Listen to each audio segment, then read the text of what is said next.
They sent the fat widow to feed his pigs, but the lonely rancher refused to let her go.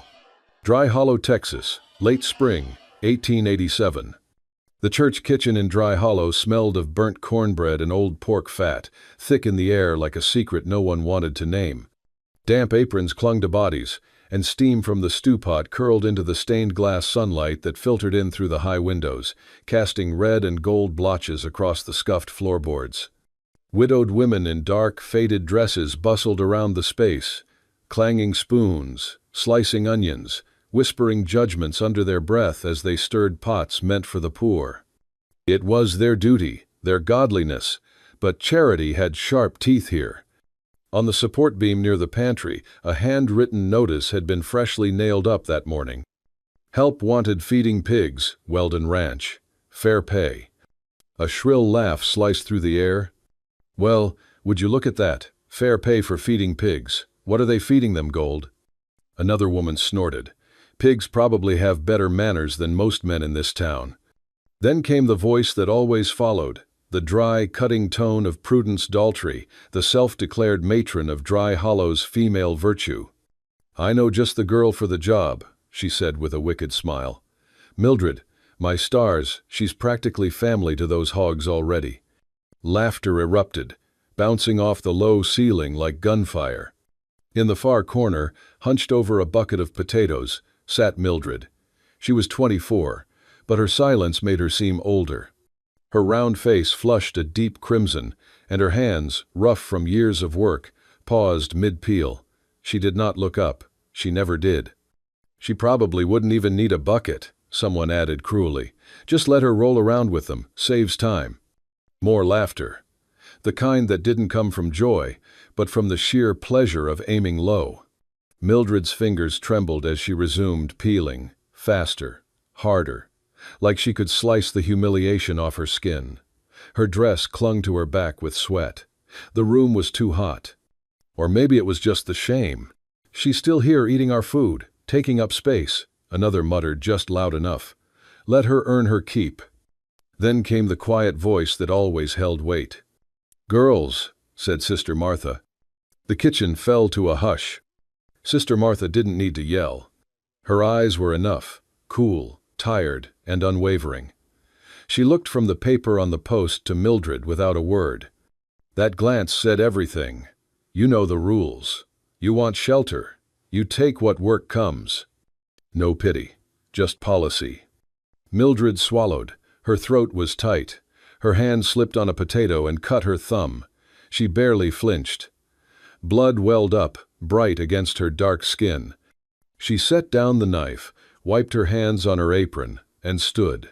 Her legs were stiff from crouching. Her back ached. But she didn't complain. She didn't protest. She walked to the notice and pulled it down, folding it carefully, as if the creases might protect her from what came next. About time, someone whispered. She turned to leave, but paused. Just a moment. Just long enough to hope, foolishly maybe, that someone would say it was a joke, that she didn't have to go, that she mattered enough to be spared. No one did. The door creaked as she stepped into the late morning sun. The dust greeted her like an old enemy. Behind her, the kitchen filled with laughter again. That same afternoon, the dirt road to Weldon Ranch stretched long and empty, flanked by dry grass and stubborn mesquite trees. Dust clung to Mildred's boots with every step, her hem heavy from the walk, her breath shallow. The soles of her shoes were splitting, and each stone bit at her heel like a cruel reminder she had nowhere else to go. The midday sun beat down, indifferent. Sweat soaked through the back of her dress. Her shoulders ached from the weight of the cloth bag slung over one arm. She had brought nothing but a clean apron, and her pride, thin as it was. As she rounded the bend, the ranch came into view. The place looked tired. Weather-worn fences leaned like old men who had seen too many storms. A rusted gate swung half open, creaking with the wind.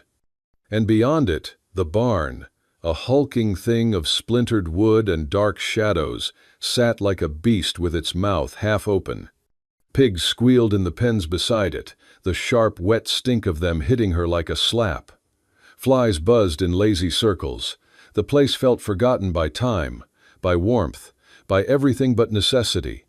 She stepped past the gate, trying to keep her footsteps quiet on the gravel path. Her throat was dry, her hands shook. Then she saw him. Seth Weldon stood in the shadow of the barn, one hand braced against the doorframe, the other gripping a feed bucket. He was tall, taller than she expected, with broad shoulders under a worn brown jacket that had seen better years. His hair was black, pulled back at the nape, and his jaw looked like it had not smiled in years. His eyes, steel gray and sharp, fixed on her. They did not narrow in suspicion. They did not soften in welcome. They simply stared. Mildred stopped, a few paces from the barn. She could feel her heart thudding in her chest, slow and loud. Seth took one step forward, then another. When he came into the light, she could see the faint lines around his eyes, the sun-darkened skin, the calluses on his hands. A man carved from hard labor and long silence. His gaze dropped, quick but clear, to her shoes, caked with mud and peeling apart, then to her hands, red and swollen from the walk. And for just a moment, barely more than a breath, something in his expression shifted. Not pity, not kindness. Recognition, maybe. Then it vanished, like a door slammed shut from the inside. He stopped a few feet in front of her, voice flat as dust. "Someone from town sent you, didn't they?" Mildred opened her mouth, but nothing came. She clenched her jaw. He waited.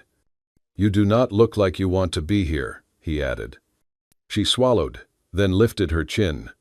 "They sent me, yes," she said. Her voice was quiet but steady. "They thought it'd be funny."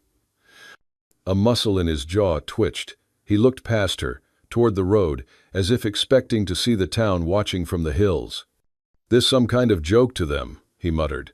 "Not a question, a statement." He turned back to her.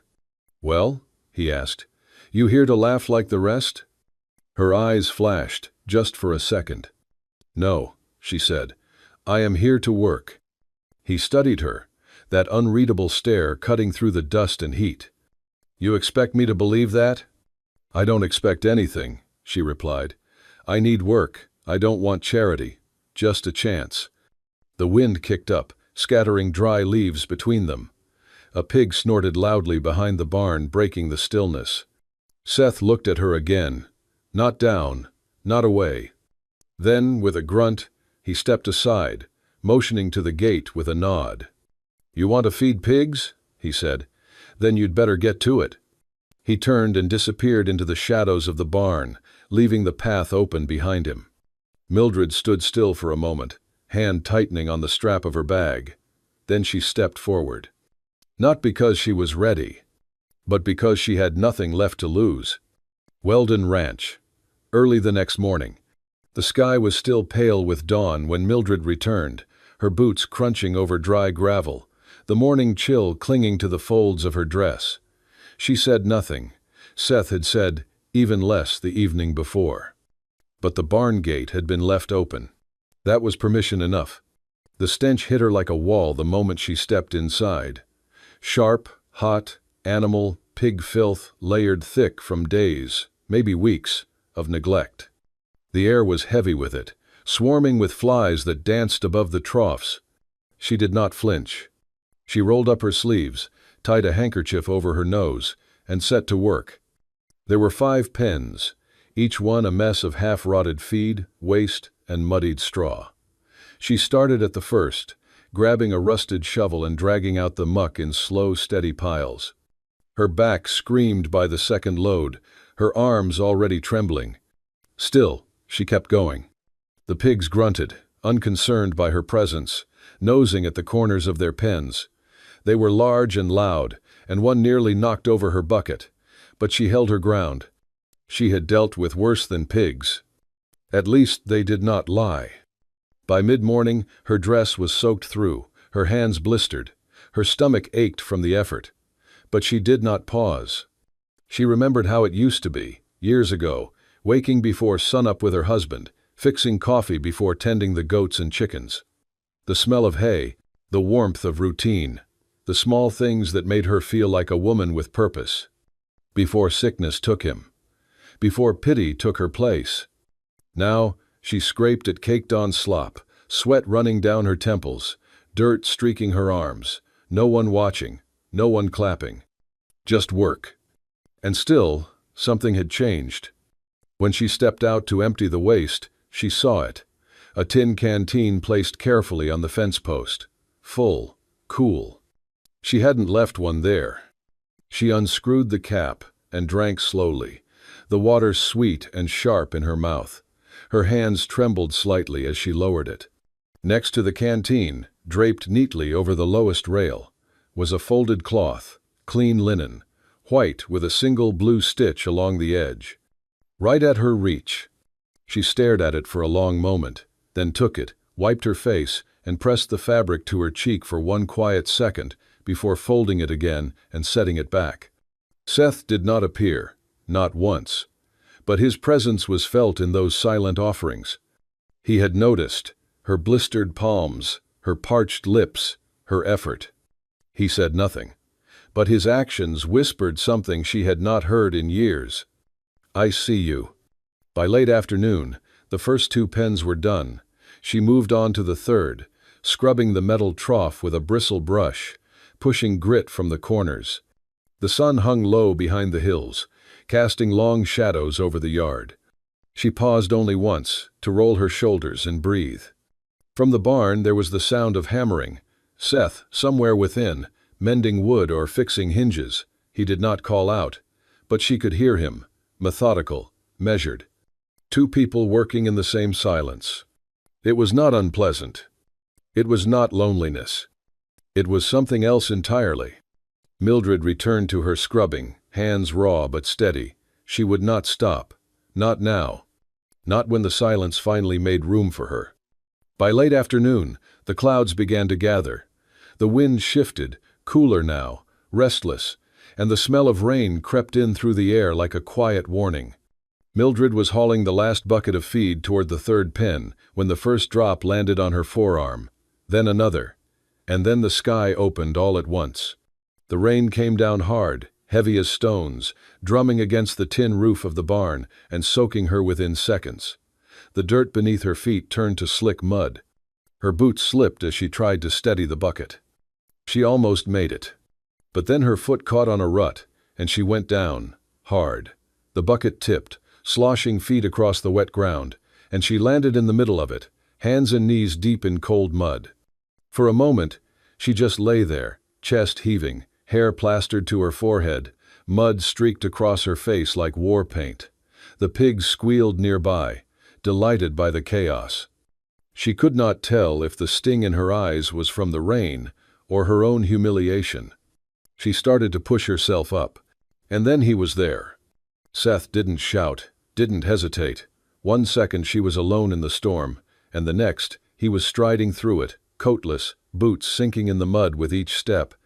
He didn't say a word as he pulled his heavy coat from his back and swung it around her shoulders in one swift, sure motion. The fabric swallowed her whole, warm, dry, worn with time, and it smelled faintly of cedar and dust and something human. He knelt beside her, one strong arm steadying her elbow, and helped her to her feet without a single grunt of effort. Her hands slipped on his sleeve, and she nearly fell again, but he held her up. Not tightly, just enough. Still silent. Together, they moved toward the house, the downpour blurring the world around them into gray streaks. Seth's body blocked the worst of the wind. His hand remained lightly on her back, not possessive, not guiding. Just present. At the front steps, he shouldered the door open with one solid push and led her inside. The house was dim and spare. A small fire crackled in the hearth. The scent of wood smoke drifted through the air. Seth walked her to the kitchen and pulled out a chair. Mildred sank into it, soaked to the bone, her hands trembling as she pulled the coat tighter around her. Mud dripped from her hem. A puddle formed at her feet. Seth disappeared into the back room. A few minutes later he returned with a towel and a dry cloth, setting them down beside her. Then, without a word, he filled the kettle and placed it on the iron stove. She watched him move, deliberate, efficient. A man used to silence. A man who knew how to take care of things without being asked. When the kettle whistled, he poured hot water into a chipped ceramic mug and added a pinch of fresh mint from a small bundle hanging near the window. The leaves swirled in the steam. He set the mug in front of her. It was cracked, worn at the rim, and it felt more like a treasure than any fine china she'd ever seen. Mildred stared at it. Her fingers, still trembling, reached out and wrapped around the mug. The heat bled into her palms, up her arms, down into her chest. She looked up at him. His arms were crossed loosely. His shirt was damp, his face unreadable. But he was watching her. Not with pity. Not with amusement. Just watching. She lowered her eyes again, lifted the mug to her lips, and took a sip. The warmth hit her tongue, the mint sharp and clean, and something inside her cracked open. Her throat burned. She set the mug down carefully, both hands still wrapped around it like it might vanish if she let go. Her voice came out smaller than she meant it to. "Thank you." He gave a short nod, nothing more. Then turned and walked toward the fire, tossing another log onto the flames. She watched his back for a long moment, chest tight. Not since her husband had anyone made her feel safe just by being near. Not since he died had anyone made her feel seen. And never, not once, without saying a single word. The days settled into rhythm, like hooves finding the same trail. Each morning, Mildred arrived before the sun fully crested the ridge.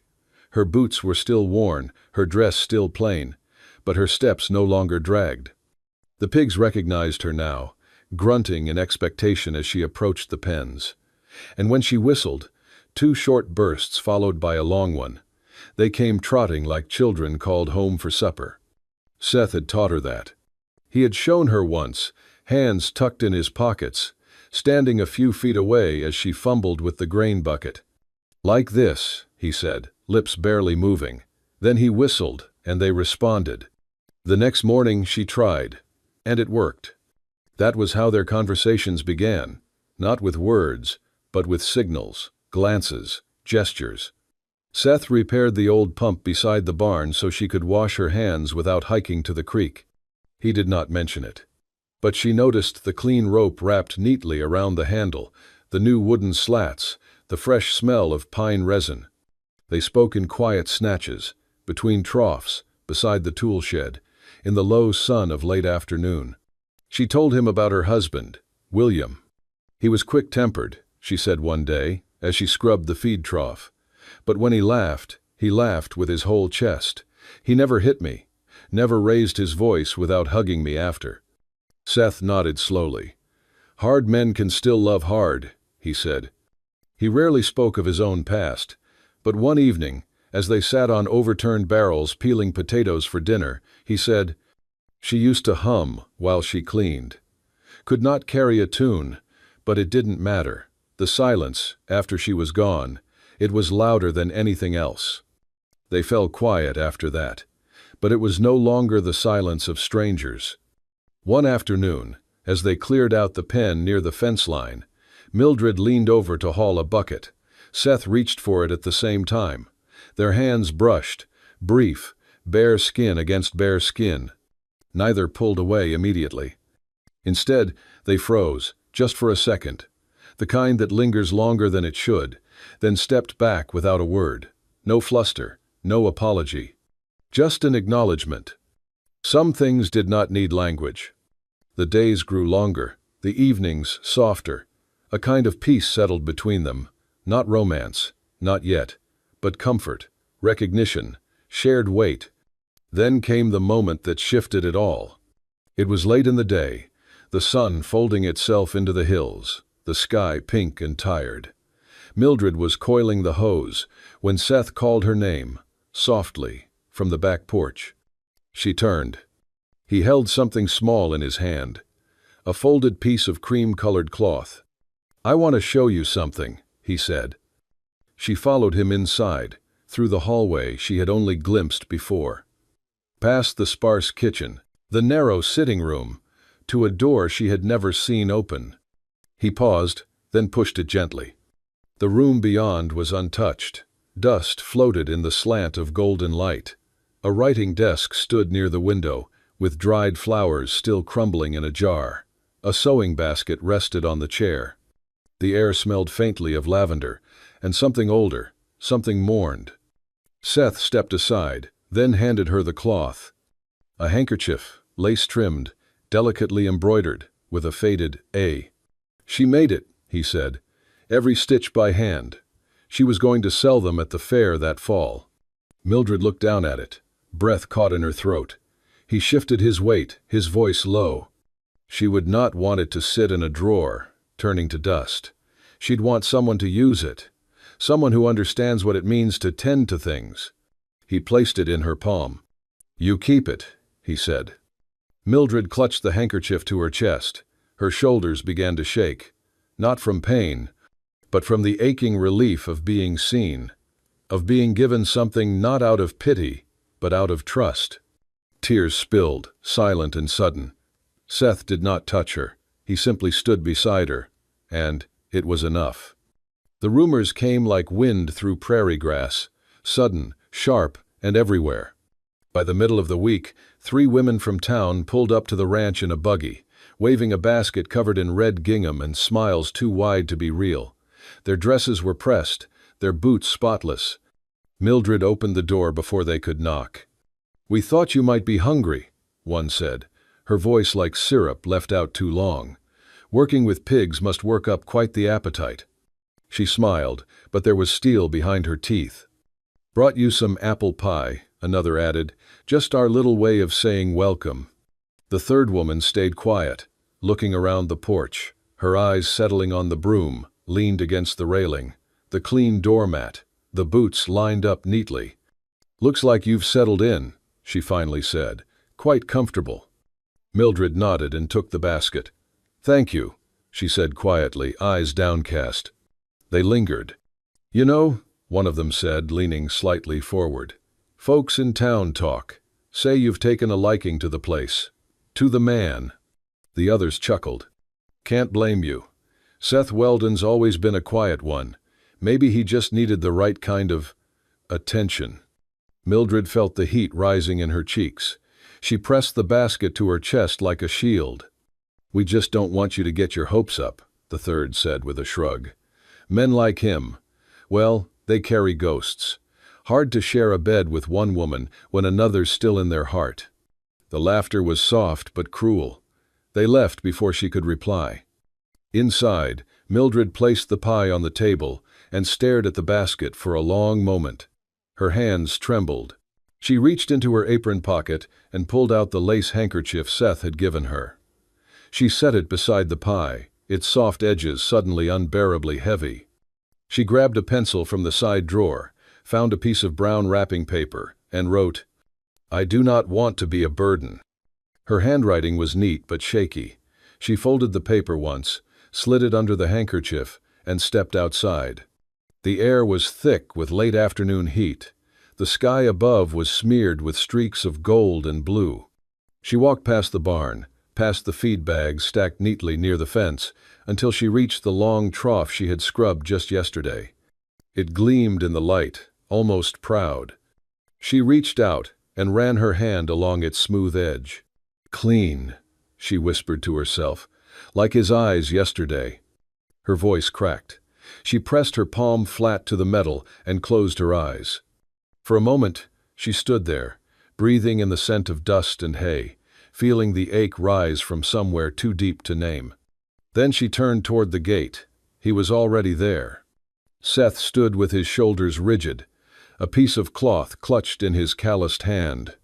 The wind ruffled the hem of his shirt.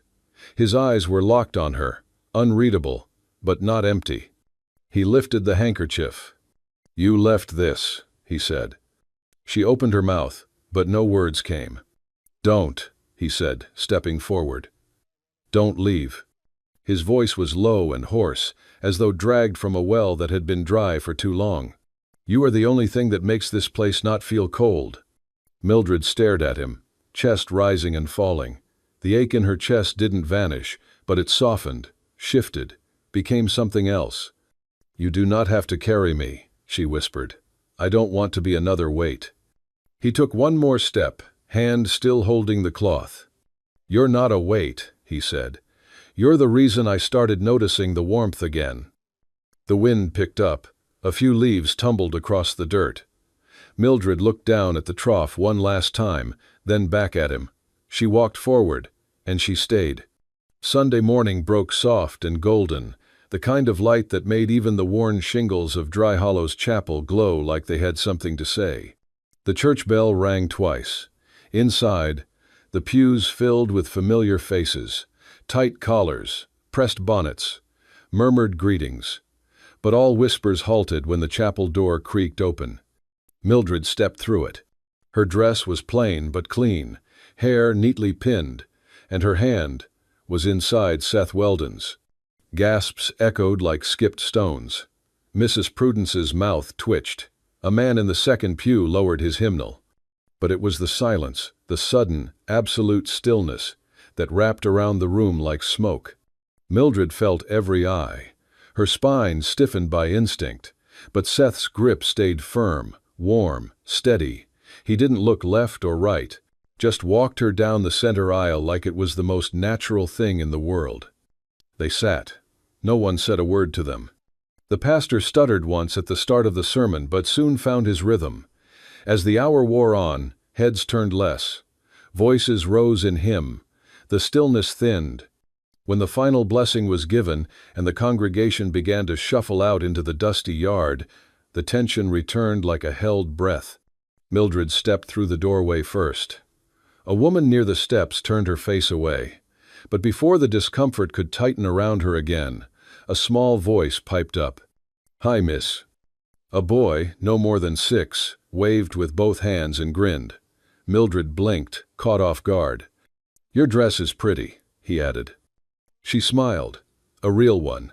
Not forced, not polite, just soft and honest. Then came the voice that cracked the sky. "If anyone here still thinks she's a joke," Seth said loud and clear, "you can say it to me." The crowd stopped moving. "Right here, right now," he added, eyes scanning the people he had known for years. No one answered. A breeze rustled the grass near the well. Someone coughed into a handkerchief. Seth's eyes narrowed. "No? Then let's be done with the whispers." He turned toward Mildred and offered his arm again. They walked away slowly, leaving silence behind them, not the cold kind, but something humbler. A stillness that asked, "Maybe we were wrong."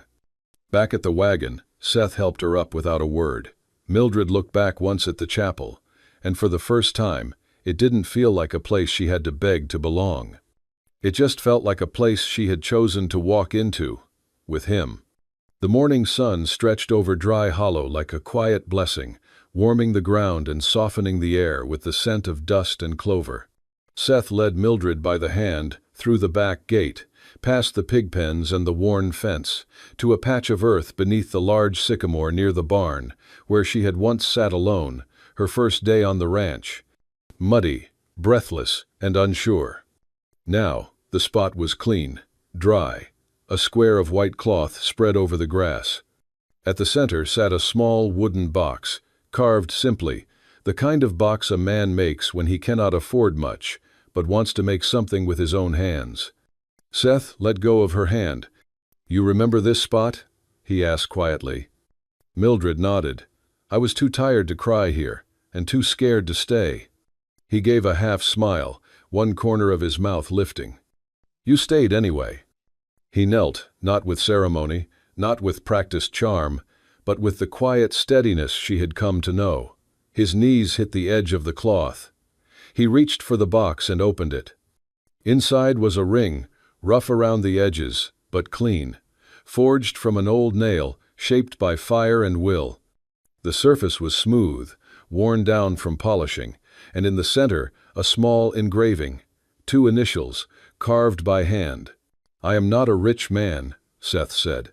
"I do not have diamonds, I do not have lace, but I had an old horseshoe nail and a fire pit and time." He looked up at her. "I am serious enough to shape something that will last." Mildred's breath caught. The world shrank to the dirt beneath her boots, the smell of warm grass, and his voice, always so quiet, but now louder than any bell she had ever heard. "Would you stay?" he asked. "Not because you have to, but because you want to?" She blinked, and tears spilled over without shame. Her hands trembled, and she dropped to her knees beside him.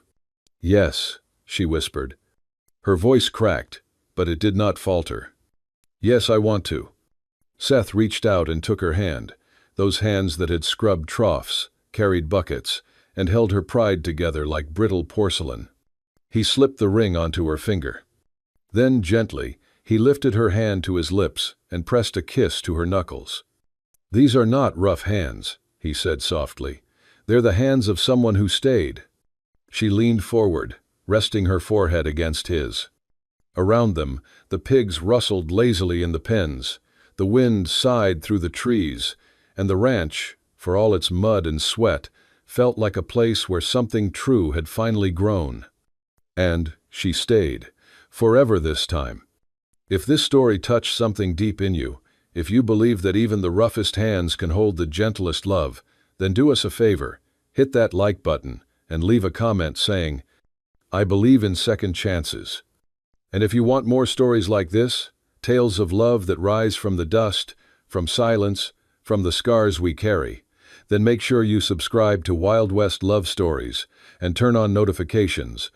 We've got more hearts to break, heal, and hold. Thanks for riding with us. Until next time, keep your boots dirty, your heart open, and never stop believing in love that defies the odds.